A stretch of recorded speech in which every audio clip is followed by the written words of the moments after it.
Hey, everybody. I'm Beth Adams. I'm VP of Brokerage Operations here at eXp Realty, and I'm super excited to be sharing with you a couple of buyer strategies. I've got 2 easy ways to help you secure and close buyers.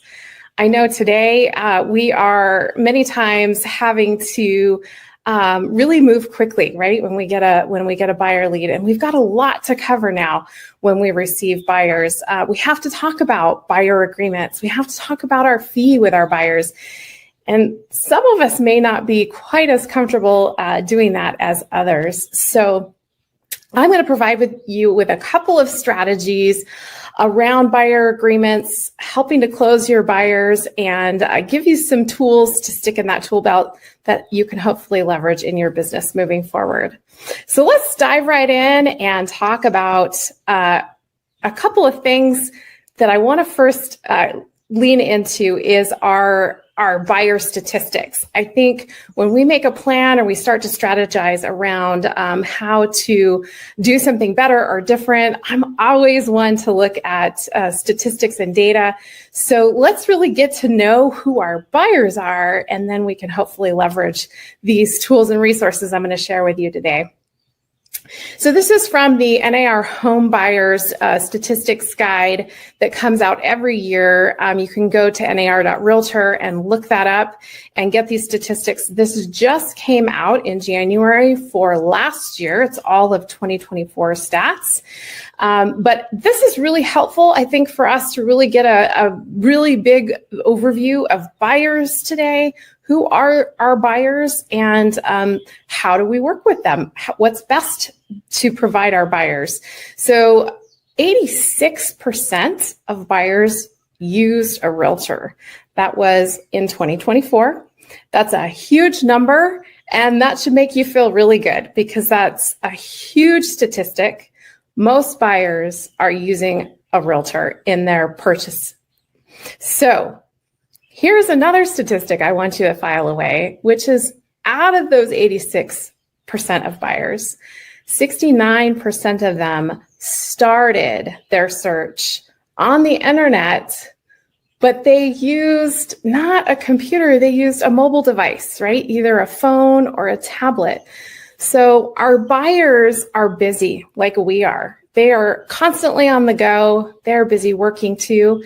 And they're doing everything on that mobile device. So whatever we do, we need to make sure that it is mobile friendly and that our buyers can access it on the little screens that they have in their pockets. Now, something that I want to note is the next 2 statistics.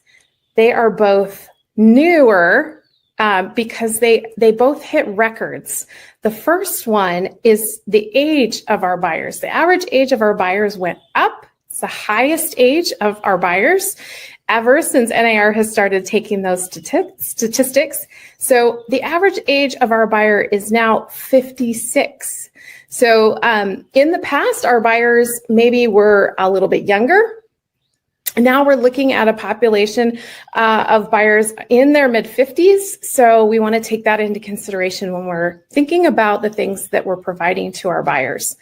Another thing to note is that 73% of all buyers last year, all buyers, did not have children under the age of 18. So they may have had adult children, but they did not have children that they were moving with them in their home. So all that tells us is that perhaps they are purchasing for themselves or for themselves and their partner, and they're not having to make purchases around having children in the home. Now, one thing I did want to note is that 17% of all of our purchasers last year did have parents or adult children living with them. So those multi-generational family purchases, having either your parents live with you or your adult children are living with you, that was 17% of home purchasers last year, home buyers last year. So some good stats to keep in our back pocket as we think about who our buyers are. This one I wanted to highlight because I think this is the most telling about how we get to leverage ourselves as buyers. what is the most difficult part of buying a home? And in that survey that NAR did, 53% of buyers needed help understanding the process. So the whole home buying journey, buyers felt like they really needed help understanding that process from start to finish. 49% of buyers said that they needed help finding the right home. How do they find the right home?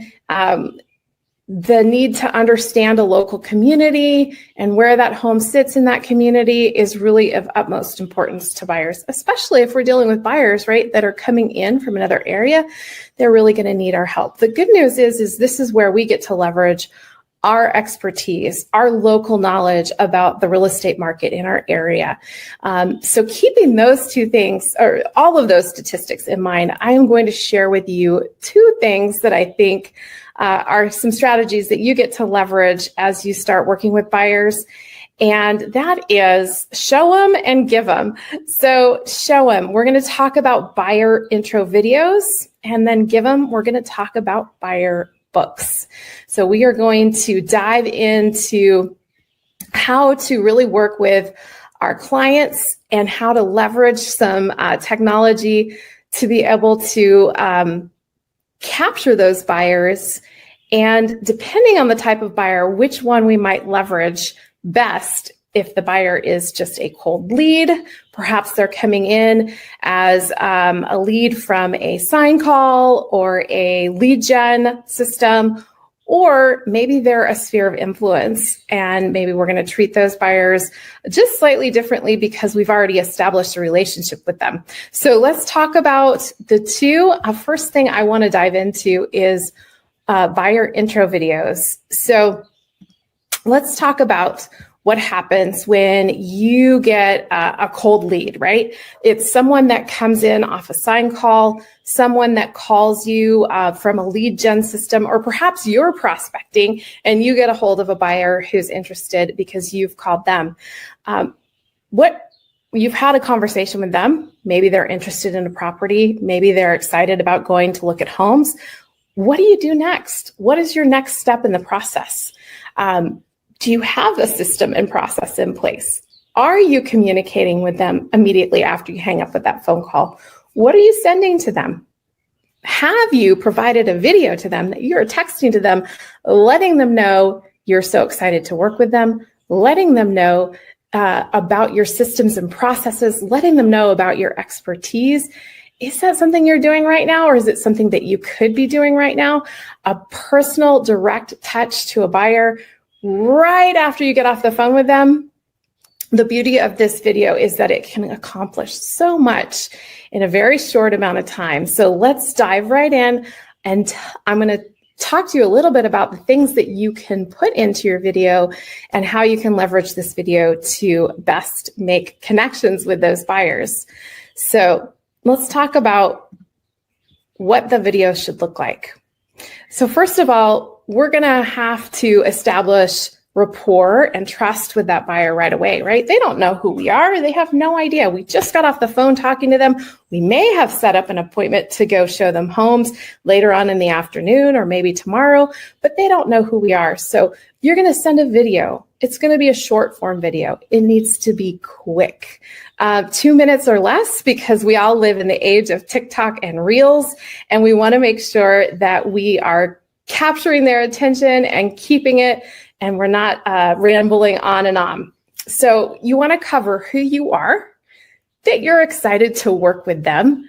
You want to talk about what it takes to work with you, the forms that we have to sign now prior to going and showing property, talk about what it means to be represented by you as the agent. And then you want to give them a call to action. How are you going to follow up that video? Are you going to send them an email where you want them to take a look at that email? It's dropping into their inbox. Do you want them to reach out and call you? What is it that you're looking for from them? Keep that connection going, keep them engaged. And then finally, two things we want to make sure that our video has is that it's got closed captioning and that you can send it via text. Because remember, most of our buyers are using their mobile device when they are out looking for homes. You just got off the phone with them. let's make it easy for them to click and watch that video. So you want to make sure you can send it via text and it is functional on a mobile device. Now, you're probably thinking to yourself, Beth, what should I have in my video? What should I put in there? So I'm going to share with that for just a minute, but I want to also talk about making sure that with this video, you don't just make the video and then forget about it. I want to make sure that we're making it easy for you to leverage this in your systems and processes. So making sure that you're leaning into your CRM. If you have a CRM, making sure that you are systematizing it, putting it into your processes so that it's really easy and quick to send that video every time you get off the phone with a buyer lead, every time you have that conversation about going and showing property or talking to a buyer, that you've got it set so that you can easily drop it in immediately after you get off that phone. Sometimes we have the best intentions, but if we don't have the systems and processes and the consistency, it won't work for us, right? So I want to help you make sure that you can execute this very easily and quickly. If you have a CRM, leverage your CRM. Make sure that you've got systems in place that once you capture that buyer lead and you've got them into your CRM, it immediately automates it so that it's texting that video to your clients and then following up with that email that you're going to follow up with them. Or let's say you don't have a CRM. That's okay. Some of us don't work with CRMs. But maybe you've got it so that you can set it that as soon as you get off the phone, you've got a short text shortcut. You can text that shortcut and it'll automatically drop that link into that buyer. And then you can follow up using a templated email that you've got in your email account. So make sure you've got systems and processes to leverage that video once you make it. Now, let's talk about what should you have in that video. How do you create it? What do you say even? I'm not comfortable. I don't even know what I should do. Well, let's talk about that. I've got a buyer intro script for you. I worked with my favorite ChatGPT to create this script for you all. It's quick. It's less than 2 minutes long. It covers who you are, your excitement about working with the buyers, and it talks about the things that are needed for you to work with them. The forms that they might need to sign. It sets some expectations and it conveys your professionalism. So scan the QR code, take that script and make it your own and create some buyer intro videos to send out to your buyers immediately once you get off the phone with them. So that's one way to strategize capturing your buyers. Let's talk about the next way, and that is through a buyer book, something to give your buyers. Now, we all probably have, or maybe some of you have, buyer consultations, right? You might sit down with the buyers. You might talk to them about the process, but do you have anything to give them? Are you leaving them with anything? Are you sending your presentation to them after the fact? Are you, do you have something to leave them with? Let's talk about real life scenarios, right? Let's follow this process of that buyer lead that comes in. You've gotten a phone call. You've set the appointment to meet them at the property. You've sent them the video. You've sent them an email. And now you're meeting them at that property. What do you have in your hands? What do you have to give them? So let's talk about the buyer book and the power behind the buyer book. It is going to have information not only about you, but about the home buying process. It might have information about the neighborhoods and communities that they're interested in. And we'll go into a little bit more detail about the things you want to put in the buyer book. But I want to tell you how powerful this book is. And it doesn't matter your buyer. You might say, oh, I only work with Gen Z buyers and they don't want anything to do with books. They just want everything digitally sent to them. Maybe that might not be true, though. A lot of people crave the ability to hold on to something, to give them something to reference back to as they walk through the home buying journey with you. So a buyer book is a really powerful tool. I'm going to tell you a quick story, and it's going to hopefully show you how powerful a buyer book can be. Now, I want to tell you about Ron. Ron was a buyer that came in to myself and my husband, when we were just working, just the two of us, before my husband established his team.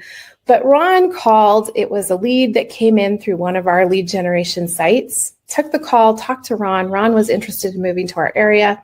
So, of course, we met with Ron. We gave Ron a buyer book, and we walked with him through the home buying journey, helped him find a home to purchase.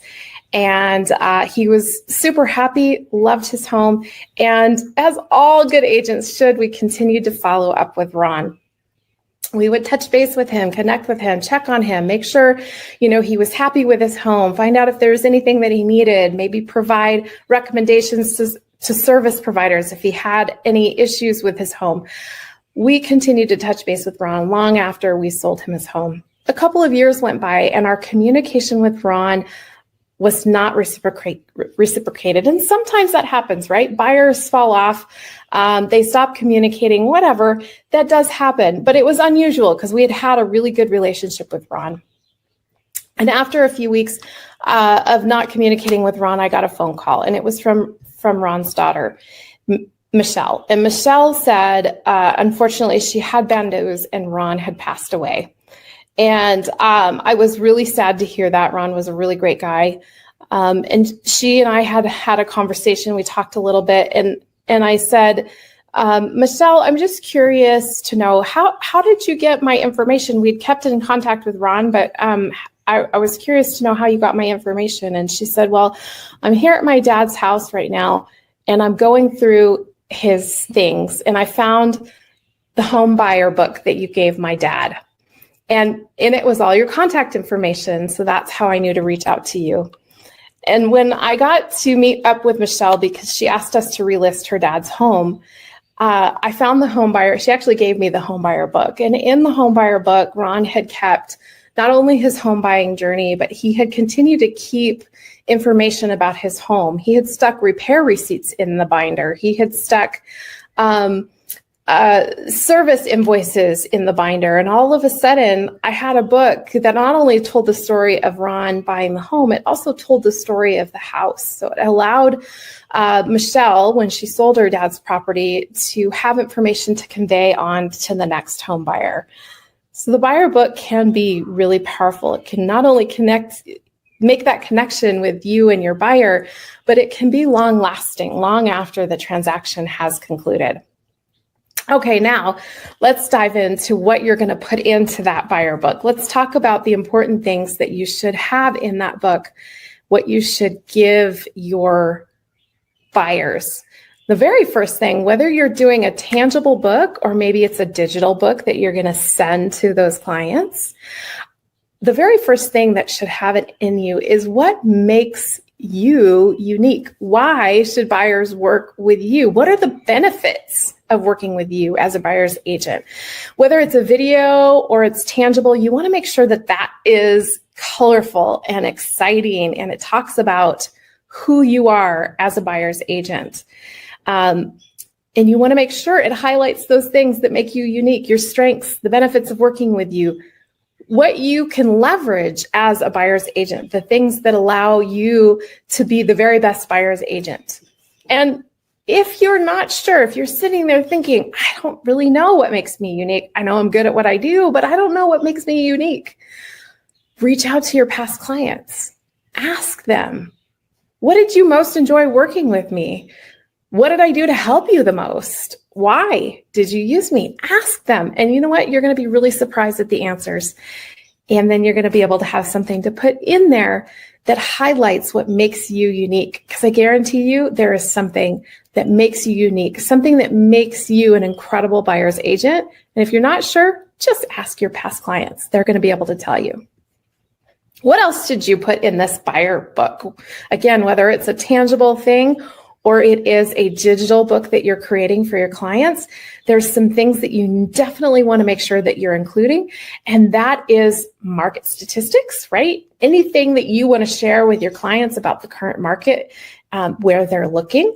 And then, of course, your statistics. Now, I've got a little paragraph here and it might be hard to read, but it's two comparisons. One talks about my strengths. I'm a fantastic buyer's agent. I always negotiate really, really well with my buyers. I work really hard on your behalf, but it doesn't really tell the story of what I do for my buyers. It's just propaganda. I want proof, right? If I'm going to pick you as my buyer's agent, give me some stats. Tell me what you're all about, right?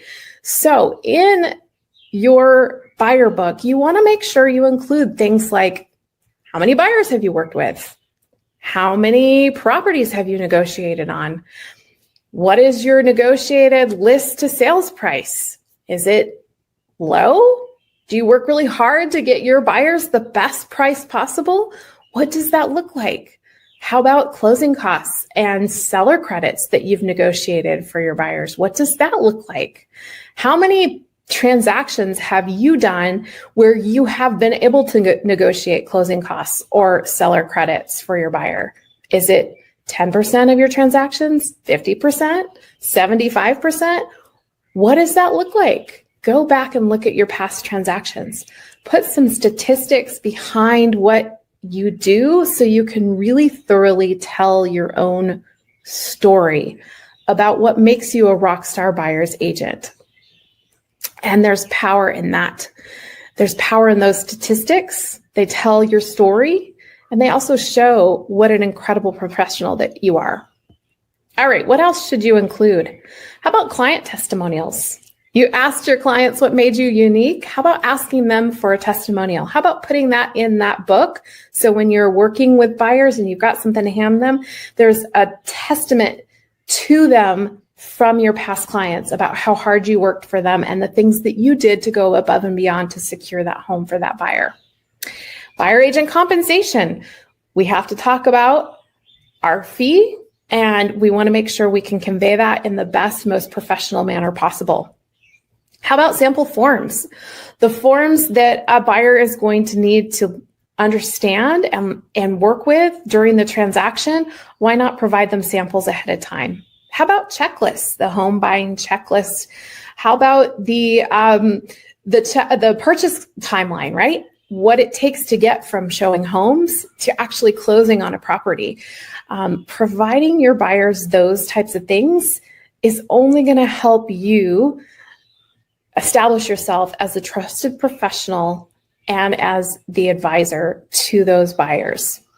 Now, I want to give you something that's really cool, and that is another QR code. If you didn't know, eXp has the most incredible buyer toolkit. It is a wealth of information. It also has a link to our buyer presentation, and in it, you will find templates for all the things that you could place into your buyer book. Our presentation is incredible. It's got lots of things for you to pick from, and you can pick and choose. You can customize it and make it your own. And then you're well on your way to establishing your buyer book. Again, whether it's tangible or digital, you can create and customize all those things for yourself and prepare something really quickly and easily because we have it all for you right there in your buyer toolkit. So go ahead and scan the QR code and link to that buyer toolkit. There is also video tutorials. There are scripts in there for you to leverage, all the things that you might need to help you capture those buyers and help you tell your story as a buyer's agent and convey your value as a buyer's agent and close those buyers.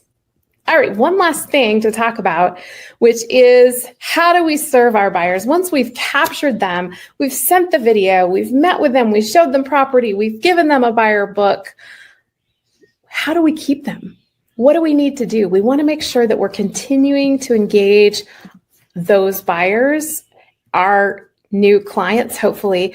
So let's talk about follow-up and consistency and systems. How many of you are sending buyer videos after you've met with the client and shown them their first couple of homes? How many of you are texting them a quick video? Hey, it's Beth. I just wanted to let you know how much I enjoyed our time together looking at homes. I know we haven't found the right one, but I know that we will. And I'm so excited to continue working with you on your home buying journey. How many of you are sending videos to connect with your buyers during the process, after you've written the contract, letting them know the next step in the process. These are all things that we can utilize and we can automate. So we're keeping connected, we're doing the follow-up, and we're being consistent by leveraging the systems that we have and being able to continue to serve our buyers at the highest capacity possible and be that trusted professional and that trusted advisor. All right. That is all that I have for you today. I hope that I was able to provide you with 2 buyer strategies that you'll be able to implement and leverage in your business. Thank you so much.